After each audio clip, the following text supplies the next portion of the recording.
Bienvenidos todos a PLF, el primer podcast de judaísmo en español. ¿Cómo estás, Elo? Todo bien, todo correcto. Elo, ¿tenemos alguna novedad? Sí, la novedad es que a pedido de ustedes hemos lanzado una página en internet con curso de judaísmo online. La página es plf.com. Hagan clic en la descripción y allí encontrarán mucha más información de estos cursos. Así que entren y vayan a ver la página que está muy buena. Ahora sí, Elo, si te parece, comenzamos con el episodio del día. Vamos. Bienvenidos todos a un nuevo PLF. ¿Cómo estás, Elo? Todo bien, todo correcto. Es el primer PLF que hacemos a la distancia. Si bien con Elo estamos acá cerquita, los dos en Nordelta, quizás 10 minutos en auto, 15 minutos en bici, la cuarentena no nos permite encontrarnos, así que decidimos hacer este nuevo PLF en Zoom. ¿Cómo estás pasando la cuarentena, Elo?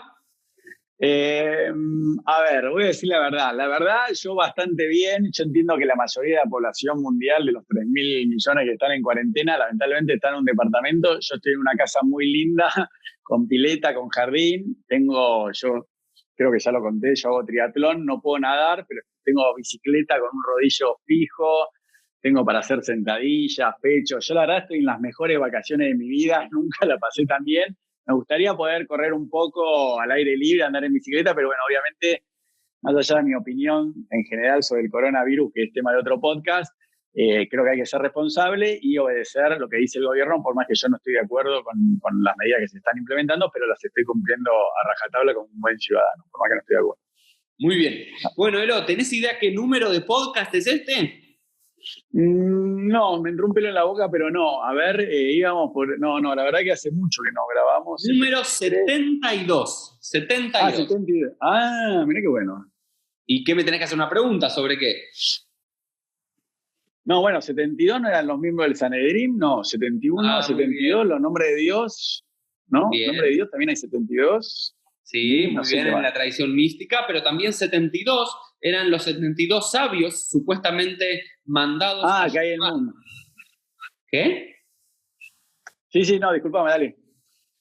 No, los 72 sabios que se cuenta que mandó a llamar un rey griego o un gobernador griego en Egipto, sí, en el siglo II antes de la común, para traducir la Torá del hebreo al griego, y por eso la se llama Septuagésima. La Septuaginta.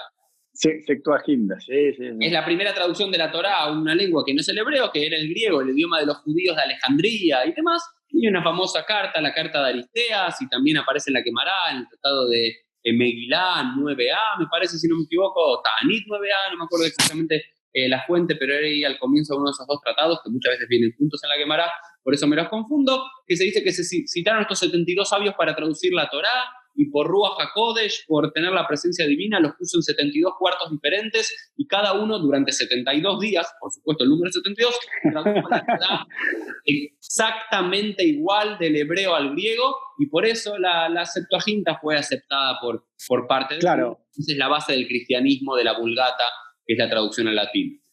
Claro, yo lo que sé, que aprendí en mi época de yeshivá, todo eso, es que lo que vos decís que la tradujeron igual, porque lo más importante era, a ver, corregime si estoy equivocado o si lo aprendí mal o me lo enseñaron mal, es que la Torá en hebreo comienza Bereishit bara Elohim, ¿no? En el principio, Bereishit, el comienzo, bara creó Dios, ¿no? O los dioses, que ya es tema de otra discusión, porque dice Elohim, plural, no sé qué. Entonces, como que todos se pusieron de acuerdo y empezaron diciendo Dios en el comienzo creó, ¿no? ¿Puede ser eso? ¿O es claro, sí. Porque si no, se hubiese interpretado que de verdad, ¿entendés? Explícalo vos eso. ¿Pero está bien eso que dije? ¿O es sí, está perfecto, está perfecto.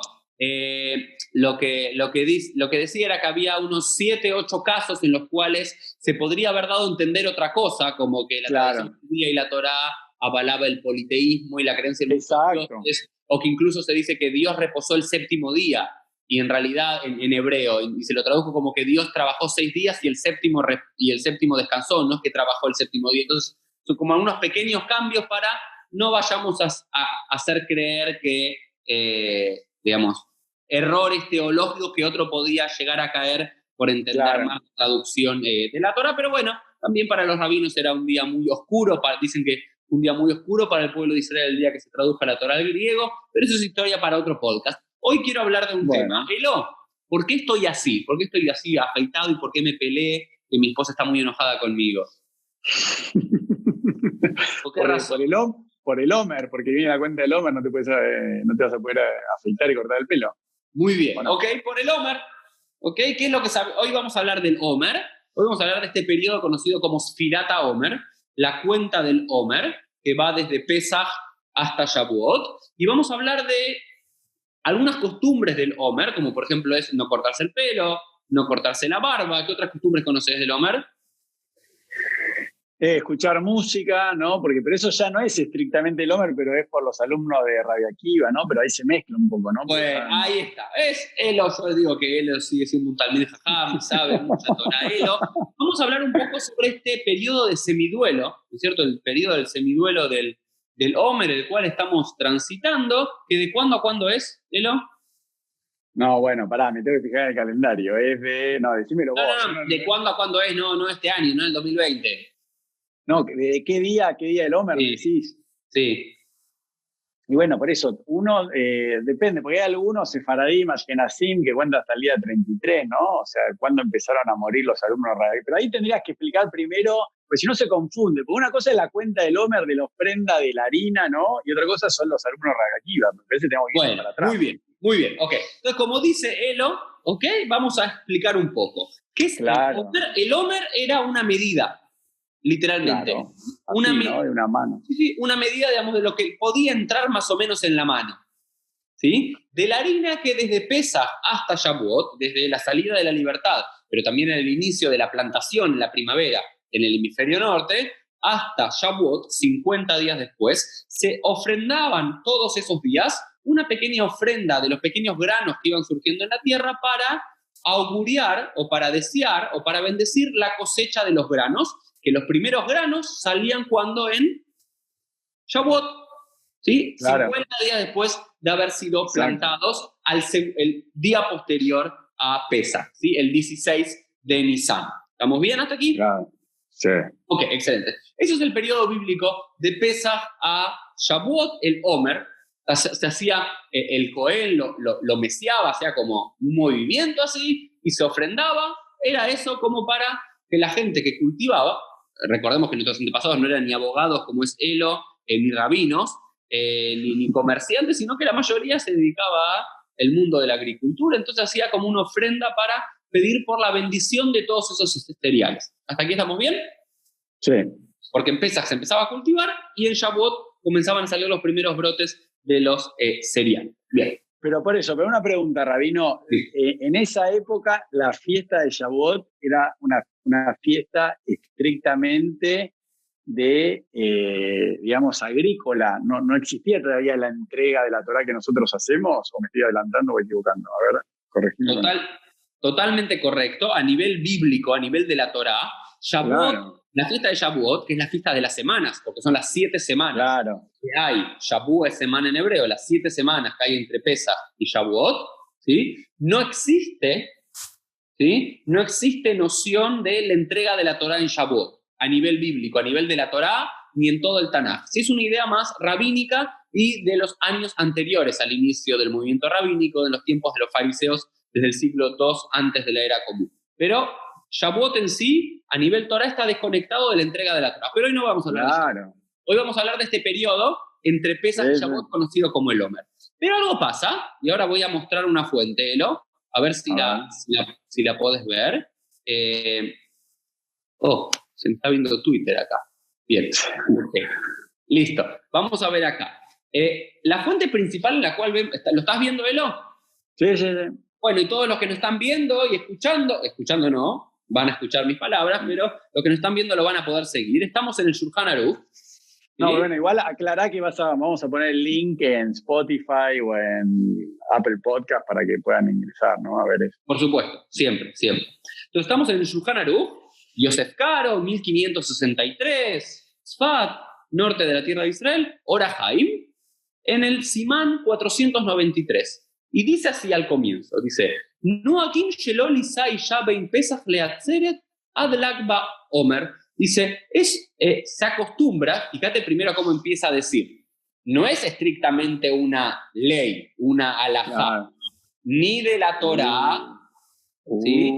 Ni rabínica, sino noagim, este es el lashon, es lo que dice Yosef Karo. Se acostumbra a no casar a una mujer entre Pesaj hasta Shavuot, en realidad hasta Lag BaOmer, se nos dice acá. Que Lag BaOmer, literalmente, ¿qué es Lag BaOmer? El 33 del Omer. Porque Claro. Lamed es 30, 30. Gimel es 3. 3, entonces el 33 del Omer. Y ahora explica lo que decía Elo antes. Mipnei shebeotosman metu talmidei Rabbi Akiva. Porque en esa fecha, en este periodo de Pesaj hasta Shavuot, o no sabemos si es de Pesaj hasta Shavuot, o de Pesaj hasta el 33 del Omer, que son 33 días después del segundo día de Pesaj, murieron los estudiantes de Rabbi Akiva. Esto es lo primero que tenemos acá en el Shulchan Aruch. La pregunta es, ¿qué es esta historia de los estudiantes de Rabbi Akiva, Elo? ¿Qué es lo que te acordás? No, bueno, que los 24.000 alumnos de Rabbi Akiva se murieron de una peste, ¿no? De una enfermedad. No, creo que no especifica bien cuál es, pero aparentemente es una peste, y que eso sería porque no había amor del prójimo al otro. Entonces como que le cayó una peste, un castigo divino, y esos 24.000 alumnos, que eran la elite, todos PhD, ¿no? Todos, ¿no? Como, o no, tenían doctorados en estudio de Torá, se murieron todos. ¿Por qué? Porque a pesar de todo el conocimiento que tenían, no tenían amor al prójimo. ¿Puede ser, Rabino? Muy bien, Elo, más o menos. Entonces, por esto dice Yosef Karo que en recuerdo a la muerte de estos alumnos de Rabbi Akiva, que ahora vamos a ver la fuente del Talmud, ¿sí? Acostumbramos a no casar mujeres, a no casarnos durante Pesaj hasta Shavuot o hasta el 33 del Omer, los primeros 33 días de estos 49, 50 días. ¿Estamos bien? Sí. Ahora vamos a ver la historia para entender el contexto un poco más. La historia la encontramos en el Talmud, en el Tratado de Yevamot 62b, ¿sí? Sí. Y dice así. Dice así la historia, ¿eh? Un minuto. Ok. Dice, Rabbi Akiva Omer, la med Torah beyaldutó y la med Torah besiknutó. Dice, Rabbi Akiva dice, aquel que enseñó a muchos alumnos, aquel que enseñó en su juventud, también tiene que enseñar en su vejez. Es decir, si yo soy joven y enseño Torah ahora que tengo 30 años, no me tengo que echar atrás cuando sea viejo y seguir enseñando Torah incluso en mi vejez. ¿Está bien, Elo?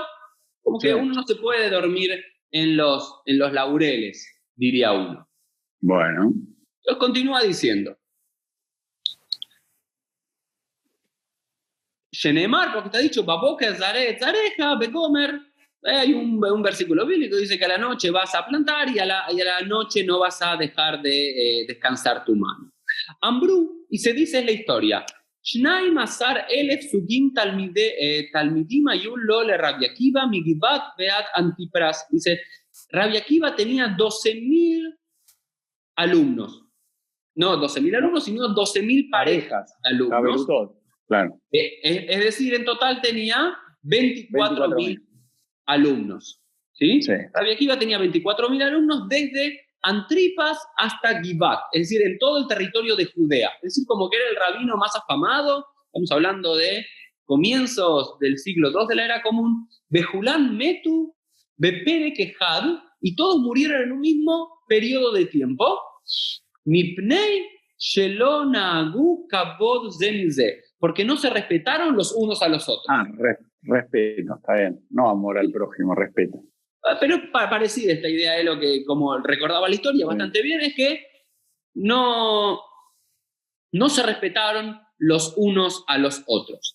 Y dicen que todos murieron en un mismo periodo del tiempo, como que hubo una plaga que los mató a todos, esta plaga que estamos viviendo nosotros del coronavirus, imagínense, pero hace 1800 años, y dice, Kulam metu mi Pesaj ad Atzeret, dice la Gemara, y todos murieron desde Pesaj hasta Atzeret, que es otro de los nombres de Shavuot.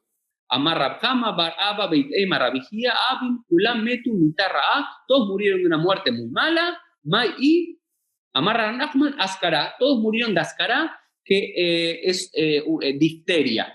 ¿ok? Googleen lo que es difteria, pero al parecer una muerte, una enfermedad súper dolorosa, que murieron por eso. Entonces, es decir, que al parecer todos los estudiantes de Rabbi Akiva, los 24.000 estudiantes de Rabbi Akiva, ¿sí? Que eran los grandes de Torá, murieron desde Pesach a Shavuot, y por eso hay un periodo de semiduelo en la tradición judía, en la tradición rabínica, desde Pesach hasta Shavuot, dependiendo las fechas exactamente, porque no es todo, es una parte, algunos acostumbran a hacer todo, vamos a los detalles. Y supuestamente, esto es lo que dice Yosef Karo, que es el motivo por el cual, por ejemplo, no nos casamos durante este periodo. Sí, pero yo no, perdóname te interrumpí, yo no sabía que estaban distribuidos en la tierra de Israel. Yo pensé que estaban todos en un mismo recinto, como en los dorms de un college, ¿entendés? No sabía que... Bien. Eso me acabo de enterar. Bien, desde Agripas hasta Akiva, de todo Yehuda, de todo el territorio de Judea. No sabía. Ahora bien, Elo, ¿Rabbi Akiva tenía 24.000 estudiantes? No, Elo. ¿Vos sabés lo que son 24.000 talmidim? No, menos en un mismo lugar, por eso. Y, a ver, hoy en día hay universidades que tienen menos que eso. Y con un cuerpo de cientos de docentes. ¿Acaso Rabbi Akiva realmente fue el Quizás Rabbi Akiva era como el Rosh Yeshiva de todos los rabanim, y que entre todos los judíos de esa época había tantos rabinos o tanta gente que estudiaba este Torah. Pero al parecer algo más. Históricamente, la mayoría de los académicos dice que esta historia no es verídica. Y que si esta historia fuese verídica, ¿sí? Porque la mayoría de los académicos dice, esta historia solamente viene a decirnos que el principio general que habíamos enunciado antes, que ¿cuál era? Que Rabbi Akiva dijo que hay que enseñar en la juventud y también en la vejez. ¿Por qué? Porque si estos 24.000 estudiantes murieron de Rabbi Akiva cuando él era un profesor joven, luego de la muerte de todos ellos tuvo que seguir enseñando para recobrar esa Torah. Al parecer es como una gadá, un relato inventado, ¿se entiende? Para recordar esta idea de que tenés que seguir enseñando porque no sabés lo que le puede pasar a tus estudiantes, como a los 24.000 de Rabbi Akiva. Pero muchos académicos dicen quizás no es tan inventada la historia y quizás no eran alumnos, pero eran otra cosa. ¿Sabés qué? No. Militares.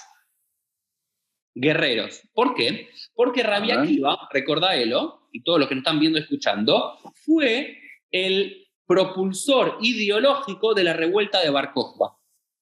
Recordemos que la revuelta de ¿recordás lo que es la revuelta de Bar Kokhba, no? Sí, pero no sabía que estaba Rabbi Akiva involucrado. Sí, es más, te voy a decir, vamos a decir un poco. Hubo 3 guerras judeo-romanas. Hubo 3 guerras entre los judíos y los romanos. La primera del 66 al 73, en la mitad está la destrucción del templo, del Beit HaMikdash. La segunda guerra, que se llamaba la guerra de las diásporas, que no sucede en Judea, sino en otras comunidades judías bajo la égida romana, con Adriano y Trajano, del 115 al 117, y la tercera, la última, que es la peor y la más destructiva de todas, que es del 132 al 135, liderada militarmente por Bar Kokhba. Bar Kokhba es llamado el hijo de la estrella, ¿sí? ¿Y por qué es llamado el hijo de la estrella? Ese nombre de alguna forma se lo pone Rabbi Akiva, porque Rabbi Akiva dice, él es el Mesías. Este militar es el Mashiach. Pero por eso, Bar Kokhba, ¿quién era? ¿Matitiao? No. No. Bar Kokhba era Shimon Bar Kozba, ¿sí? O Shimon Bar Kozba, no sabemos exactamente su nombre. Y Rabbi Akiva le cambia el nombre por Shimon Bar Kokhba, Shimon el hijo de la estrella, porque dice, este es nuestro Mashiach. Este es el que nos va a liberar de las manos de los romanos. ¿Se entiende? Pero me estoy confundiendo. El milagro de... ¿cómo se llama? ¿De Purim? ¿De Hanukkah? De Hanukkah no es no tiene nada que ver. No. El milagro de Hanukkah estamos hablando 300 años antes, en el 160. Por eso esto es con Bar Kokhba. Está bien. Esto es con Bar Kokhba, estamos hablando en la era común del 132 al 135, que Bar Kokhba, ¿por qué Rabbi Akiva lo considera el Mesías? Porque el Mesías, recuerden, era un ser terrenal, guerrero, de la estirpe de David, que iba a liberar al pueblo judío de las manos del invasor extranjero. Y Bar Kokhba, eso lo hablamos en un podcast, no era un Talmid Jajam como hoy en día, que es la concepción del Mashiach, que es un erudito. No, era un guerrero. Entonces Bar Kokhba, ¿sí? Era un líder militar, y por eso se habla de estos 24.000 que están desde una ciudad hasta la otra. Claro. Porque eran todos 500 militares. Y seguramente ellos, en su momento estudió Torah con Rabbi Akiva, puede ser, pero Rabbi Akiva, es decir, como es el rabino militar. Es el rabino que le dijo a la población judía, que era muy reconocido de Rabbi Akiva, sigan a Bar Kokhba y luchen por Bar Kokhba porque Bar Kokhba nos va a traer la libertad. ¿Qué pasó? Durante 3 años hubo un semi-periodo de independencia judío del 132 al 135 bajo Bar Kokhba, liderando políticamente y Rabbi Akiva liderando espiritualmente. Hasta se acuñaron monedas, hubo un semi-reinado independiente judío en algunos territorios de Judea, pero después vino en un momento Los Adriano, romanos. sí, mandó las legiones. Adriano, como Trajano trató de hacer las paces en la guerra anterior, en esta dijo basta, arrasó a todos, el último bastión que cayó fue Betar, conocido Betar, y mató a todos. Entonces muchos historiadores dicen, hay algo de asidero histórico en este relato, es decir, que en este periodo de mayo, empieza está buenísimo. ¿sí? Ah, No fue una plaga los que lo mató. No es porque no se respetaban mutuamente en la Torá, sino que los romanos vinieron y acribillaron y mataron a todos. Mirá qué bueno, no lo sabía, me encantó. Muy buena explicación. Muy bueno. Ahora va. Esta es la explicación tradicional, ¿sí? Que podemos decir de alguna forma de por qué... No, pará, ¿cuál es la tradicional? ¿La de la guerrero o la que no se respetaban? A ver, la explicación tradicional es que, como veíamos acá en el Shulchan Aruch, la explicación tradicional era que por esta muerte de los alumnos de Rabbi Akiva que no se respetaban mutuamente, es que tenemos prácticas de semiduelo durante el Omer. Una versión académica dice, realmente no es que murieron por esta plaga, esta difteria o por no respetarse, sino porque los romanos lo acribillaron. Y correcto. Realmente le preguntas a todos por qué tenemos estas leyes de duelo durante este periodo, y esta va a ser la razón predominante. Sin embargo, Elo, quiero decirte que durante la Edad Media y en la Edad Moderna también se esbozaron otras teorías. ¿Por qué? Primero, no queda claro esta primera idea de que es por los alumnos de Rabbi Akiva, que ayunamos y demás, empieza en el periodo de los Geonim, recién en el siglo IX. La gente preguntaba por qué no se casaban, por qué no era costumbre casarse en este periodo, y recién desde el siglo IX que tenemos esta costumbre, entre comillas, de no casar personas, de no hacer matrimonios durante Pesach Shavuot, en recuerdo de los estudiantes de Rabbi Akiva. Aparece en una teshuvá, en una responsa de un Gaón importante de Babilonia llamado Ahai Gaón. Sin embargo, Elo, esta es la teoría más popular, sin embargo hay algo raro. Lo primero es que en el Talmud en sí no aparece esta costumbre. Dice simplemente murieron en este periodo, pero no dice, y por eso ahora ayunamos. O por eso ahora no casamos mujeres. O por eso ahora no cortamos el pelo o no escuchamos música. El Talmud no dice nada de eso. La costumbre recién aparece en las primeras fuentes del siglo IX. Salteamos del siglo III al siglo IX, donde aparece la costumbre por primera vez. Y es más, en otras fuentes dicen, no, ese no es el motivo. Había un académico en la mitad del siglo XIX que dice que tenía que ver, que es la teoría de la lemuralia. ¿Qué es la lemuralia? La lemuralia era una festividad o un periodo, mejor dicho, en el mundo romano, que caía siempre en mayo, y el Omer siempre cae en algún momento de mayo, en el cual al parecer se hacían despertar, a través de conjuros mágicos y demás, a los diferentes muertos. Era como un periodo en el cual los romanos se comunicaban con los muertos que todavía no descansaban en paz. Sí. Y era un momento que la gente le daba miedo y la gente no se comprometía en estos momentos y demás, porque al parecer era un momento de mucha tensión y demás. Y de acá aparecen algunas frases populares en inglés, por ejemplo, no sé si la escuchaste: "If you marry in Lent, you will live to repent". Si te casás durante la cuaresma, vas a terminar arrepintiéndote. Entonces, al parecer, algunos judíos en la Edad Media adoptaron esta antigua costumbre romana. Esta es una teoría, ¿sí? Pero hay teorías incluso más interesantes, que una teoría es la teoría del Geinom, ¿no? ¿Qué es el Geinom? El infierno. El infierno, así con ese tono. Y te hago una pregunta, y según la tradición que vos conocés, ¿cuánto tiempo están los Reshaim, los malvados, en el Geinom? ¿Te acordás? No. A ver, 50 días, 40 días. No, bien. Pero era por ahí, no me acuerdo. ¿Te acordás que Rabbi Akiva decía que incluso los peores en el Geinom, los más malvados en el Geinom, no están más de 12 meses. Porque el Geinom, el infierno para el judaísmo rabínico por lo menos, no es un lugar eterno, sino es como un purgatorio. Ah, no, por eso lo del Kadish, ¿no? Que uno hace 11 meses, por eso.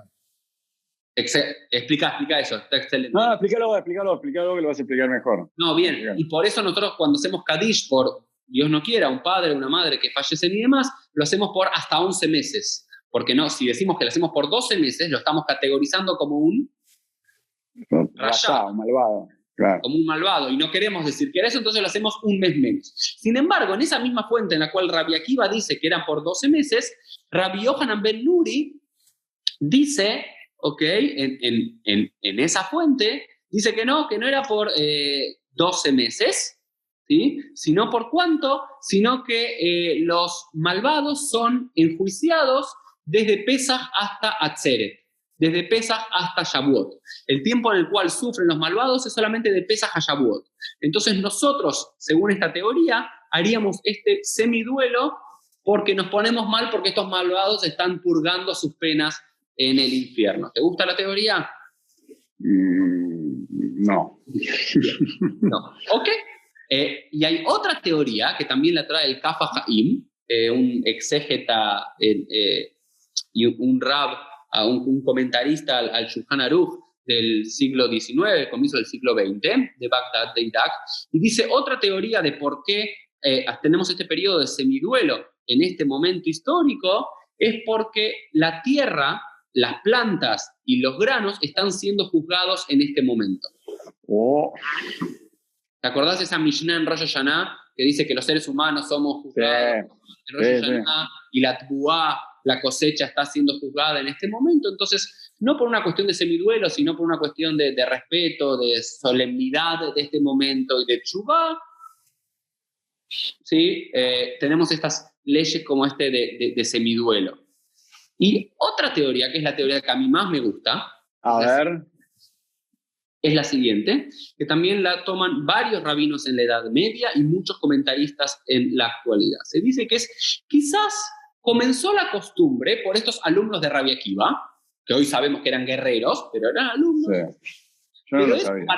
Realmente vas a dejar de casarte, dejar de cortarte el pelo, dejar de escuchar música. Por eso, ¿qué tiene que ver? Por los alumnos de Rabbi Akiva. ¿Cuántos murieron en muchos momentos de la historia y no lo hacemos bien? Entonces dicen que era una costumbre muy marginal en la época de los Geonim, no era la costumbre central, incluso hasta el siglo XI, XII no era la costumbre central, y es más, en el Mishneh Torah del Rambam del siglo XII, no se trae ninguna de estas alajot. No está. No hay ninguna costumbre en el mundo sefaradí de ese momento para hacer eso. Sí ya va a estar después en el Tur y en el Shulchan Aruch. No, bueno. No hay. ¿Por qué? Y dicen porque también muchas de las masacres de la primera cruzada, en el 1096 de la era común, sucedieron en abril y mayo. Entonces, a esta antigua costumbre del semiduelo por los estudiantes de Rabbi Akiva, es como que se enfatizó el duelo por algo mucho más palpable, porque cientos de comunidades y decenas de miles de judíos fueron masacrados por los cruzados cuando estaban yendo a liberar Tierra Santa. Entonces se dice que la intensificación de este periodo de semiduelo tenía que ver con esto, ¿sí? Y después, por supuesto, también a otros rabinos también se dice que la masacre de Gemlinsky en 1648, si no me equivoco, también ocurrió en este periodo histórico. Entonces, es como que se fue desarrollando a lo largo del tiempo, como que muchas tragedias del pueblo judío, muchas matanzas, o la de los estudiantes de Rabbi Akiva, o los guerreros de Rabbi Akiva con Bar Kokhba, o las cruzadas, o muchos pogroms medievales, ocurrieron en este momento histórico. Entonces, se fue convirtiendo con el paso del tiempo en un momento de duelo nacional. Porque, perdón que te interrumpa, pero también hay toda una teoría con el día de la destrucción del templo, como que la bomba de la AMIA fue ese día, como que el día que echaron a los judíos de España también fue ese día. No sé si es verdad, es cierto, pero viste que también hay otra fecha trágica que es el día de la destrucción del templo, ¿no? Pero bueno, ahí sí se destruyó algo. A mí lo que un poco me molesta es que de una cuenta de un Homer se termina haciendo estas cosas, que Rabbi Akiva, que el duelo, que la música, que apagala, que ponela, que estamos de luto, no sé qué. Digo, ¿qué tiene que ver con el Homer? Por favor. No, es que, a ver, primero son dos cosas que estás hablando, ¿sí? El 9 de Av también es asociado como un día trágico, el día en el cual Dios dijo que el pueblo judío no entra a la tierra prometida, y la destrucción del primer templo, del segundo templo, y otras grandes catástrofes que sucedieron el 9 de Av alrededor. Eso es un día, pero también lo que conocemos este periodo de semiduelo del Omer es que muchas, al parecer, o varios, siempre a los judíos siempre nos están persiguiendo, entonces casi todo el año deberíamos estar en duelo. Por eso. Pero bueno, acortamos de alguna forma el duelo para no hacerlo todo el año en este momento histórico en el cual adoptamos algunas costumbres de duelos. Una de las costumbres de duelo principales tiene que ver con no hacer casamientos. Otra costumbre de duelo, la primera costumbre principal del Omer, de este semiduelo, tenía que ver con los no casamientos. La segunda costumbre que se empezó a hacer, ya desde el siglo XIV, XV, es la de no cortarse el pelo y no afeitarse, ¿sí? Por el duelo. La tercera, mucho más tardía, esto es post, ¿sí? Post incluso Shulchan Aruch, creo que lo trae el Magen Abraham por primera vez, o algún comentarista de por ahí, es la idea de no escuchar música. Y después hay discusión si es música en vivo o música a través de la radio y demás. Pero bueno, yo lo que quiero explicar acá es que cuál es el origen de este periodo de semiduelo, ¿no? Y como digo yo siempre, cada uno puede hacer lo que quiera, cada uno puede vivirlo como quiere y demás. Yo sí, no me parece mal, y hasta me gusta esta idea de decir, como judíos, transitar como colectivo un periodo de duelo. Cada uno de nosotros, Dios no lo quiera, cuando muere un familiar cercano, ¿sí? Transitamos el duelo de forma personal. Pero el periodo del Omer es como un duelo colectivo del pueblo judío por muchas catástrofes. ¿Saben? Pero nadie sabe por qué se hace, Uri, ¿no es lo que te digo? O sea, se desvirtúa la cuenta del Omer, que era el Hag, o sea, tampoco era un Hag, ¿no? Porque y tampoco era una cuenta, no era una cuenta en un comienzo. En un comienzo era un ofrecimiento. Entregar la ofrenda. Después pasó a ser una cuenta, y ahora pasó a ser una cuenta más un periodo de semiduelo, porque hoy en día seguimos contando el Omer cada una de las noches, ¿no es cierto? Claro, pero no se ofrece, era una ofrenda de harina que con la mano que se hacía en un altar, ¿no? Por supuesto, pero en ausencia de eso tenemos dos opciones. Vos, tu opción sería, ¿sabés qué? No tenemos más el altar, no tenemos el Cohen, ya no somos agricultores, dejemos de hacer el Omer. Pero la cultura judía es una cultura que se reinventa, y si bien está bien, no podemos entregarlo, podemos contar cada noche. Pero eso me parece bien, pero al final terminamos haciendo otra cosa que nada que ver, que los alumnos radioactivos, que esto, que lo otro, estamos de duelo, no escuchan música, no pongan la música, y yo no me parece que está desvirtuado. No, a ver, yo no sé si la palabra que daría es desvirtuado, sí está transformado, cambiado, impreciso, pero bueno, no todo es Harut a la Lujot, no todo está inscrito ya en las piedras, en la propia Torá. Por supuesto, quiero poner en cuestión que esto no es una ley de la Torá, es que si te llegas a afeitar, incluso en esa primera teshuvá de la época de los Geonim, decía, si alguien nos viene a preguntar si se puede casar en este periodo, no lo casamos, pero si ya se casó, no hay ningún problema. No nos vamos a enojar. De vuelta, eran más relajados que lo que somos ahora. De vuelta. Y también había muchas laxitudes en relación al corte. Perdón, Uri, de la barba. Y siempre en esta época no está la pregunta si se puede ir al cementerio o no también, si están abiertos o no. También, y esto es una crítica que yo tengo. Se puede, lo cierran, ¿no? Algo así hacen. Yo por suerte no tengo que ir al cementerio. Depende de qué cementerio, quién lo administre quién, pero de vuelta, no hay ninguna ley. Esto quiero explicar. Claro. Otro día puedo hacer un episodio de esto. No hay ninguna ley en sí que prohíbe, excepto en Shabbat quizás y en Yom Tov en sí. No. ¿Sí? Shabbat y Yom Tov, incluso Yom Tov sería el segundo día, se podría llegar a ir, lo que fuese, para no ir al cementerio. Incluso en Shabbat se podría llegar a ir al cementerio. Lo que no se podría hacer es enterrar a un muerto en Shabbat. Pero ir se podría ir. Sí. Son todos minagim, son todas tradiciones, la mayoría bastante tardías, que tienen que ver con muchas cuestiones más místicas, más del Zohar que de la halajá tradicional talmúdica en sí, y de muchos pruritos o preconceptos o ideas así medias de vuelta místicas, esotéricas, de mejor evitar ciertos días alegres o ciertos días por algún motivo ir al cementerio. Y acá, una crítica mía a la AMI es que la AMI agarra a todos y prohíbe ir casi cualquier día al cementerio. ¿Viste? En este periodo. En este periodo y casi todo el año, siempre, y en Sivan también, eligen todas las tradiciones que existen, las ponen juntas y dicen no vayan, en vez de decirle a la gente, ¿sabes qué? Si tu tradición particular es no ir, vos no vayas, pero para los judíos que no tienen ningún problema y que su tradición es ir, que vayan. Yo ya tuve muchos problemas como rabino y me ponían cada vez más limitaciones, y casi no se puede ir en muchos momentos del año. No, Pero porque eso, no, también, pero para cerrar eso, porque a mí me preguntaban, viste, como diciendo, vos que sos religioso, y yo la verdad decía, mirá, yo no tengo, porque hay gente que justo durante estos 49 días tiene el Yorza y el aniversario, quiere ir a visitar al padre, a la madre, al abuelo, y no puede ir al cementerio y tiene ganas de ir, no sé, el día del cumpleaños, el día que se murió, no sé por qué fecha especial, y la pobre gente no puede ir, no hay ningún pecado, no pasa nada. De vuelta, por eso hay que separar lo que es la halajá. Por eso para mí me parece importante separar lo que es la halajá, ya sea de origen rabínico o incluso más de origen Claro. lo que es una costumbre. Y si es una costumbre muy antigua, una costumbre un poco más moderna, para decir, relativicemos las cosas y volvamos a las volvamos a las fuentes. Entonces, y de vuelta, quiero hablar un segundo esto de cortarse el pelo y no. A ver, Muchas costumbres diversas. Yo me corté el pelo, casi me rapo y me afeité casi todo el día antes de Pesaj para empezar esto. Sin embargo, hay muchos que dicen que en Erev Shabbat, hay muchos que acostumbraban en cada víspera del Shabbat, Nichbot Shabbat, en honor a Shabbat, también afeitarse y cortarse el pelo. Hay otros que acostumbran hacerlo antes de Rosh Chodesh Iyar, ¿sí?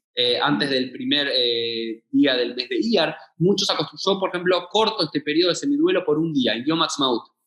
Yom Ha'atzmaut cae los primeros días de Iyar, el 5 de Iyar, y es mi costumbre, como muchos judíos sionistas modernos y demás, este periodo de semiduelo, respetarlo. Yo como rabino no hago casamientos en este periodo, no me corto el pelo, no me corto la barba, pero en Yom Ha'atzmaut, para celebrar la alegría del establecimiento del Estado de Israel, sí rompo este duelo, aunque sea por este día. Y después hay muchas costumbres en relación a cuándo es exactamente este periodo de semiduelo del Omer. Hay algunos que es desde el segundo día de Pesaj hasta el Lag BaOmer, otros Lag BaOmer hasta el 34. Hay algunos que empiezan el 1 de Iyar y van hasta Shavuot.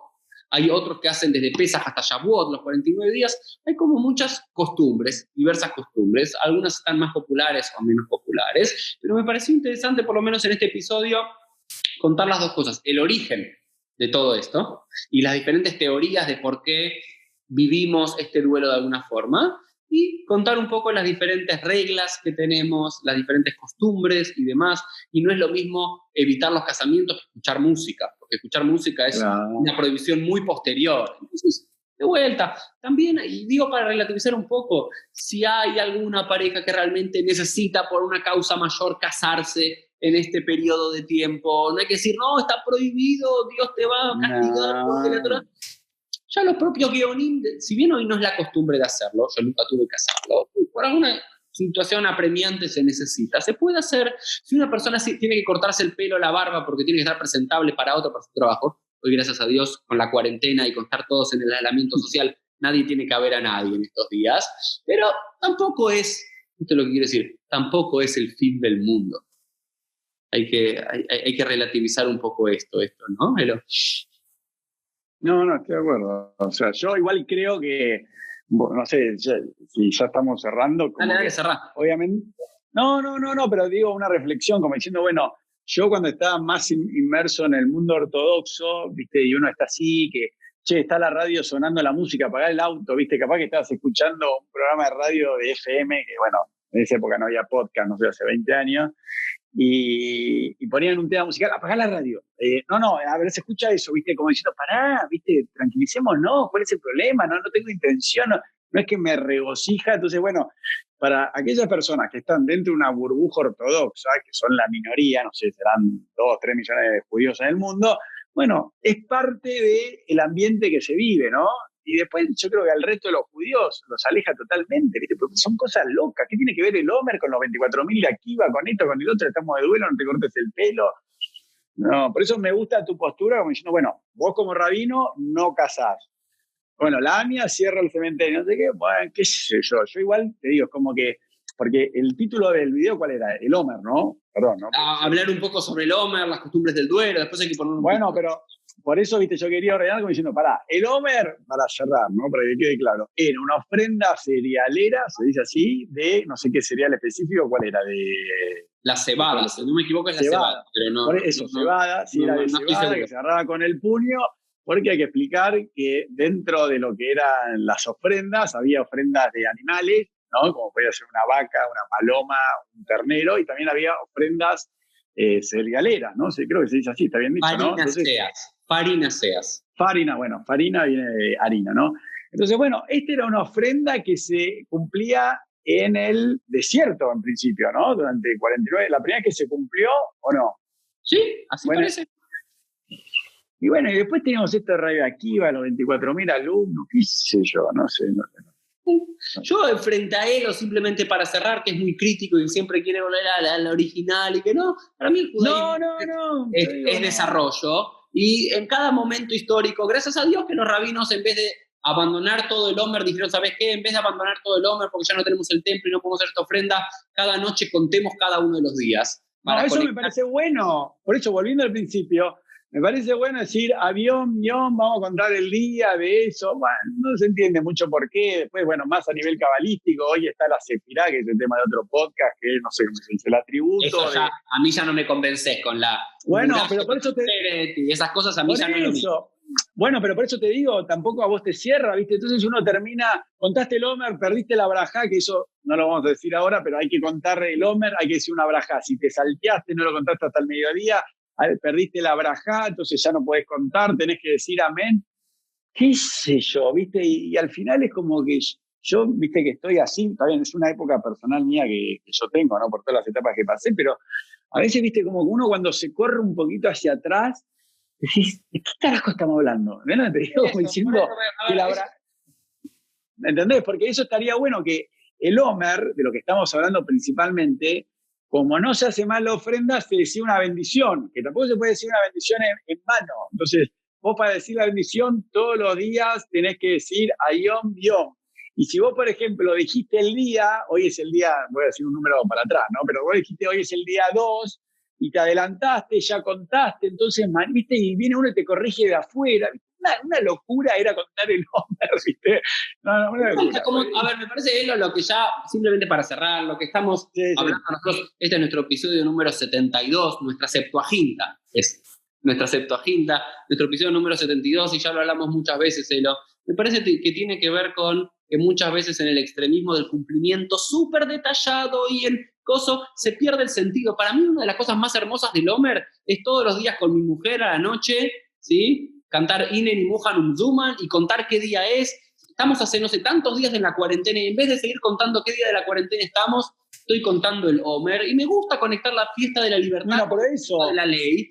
Pero a ver, tan extremista de las brajot y demás, conozco todas las alajot, me las sé, las enseño, pero si alguien se salteó un poquitito y tiene ganas de cumplir la mitzvah, relajemos, lo importante es que la gente esté conectada.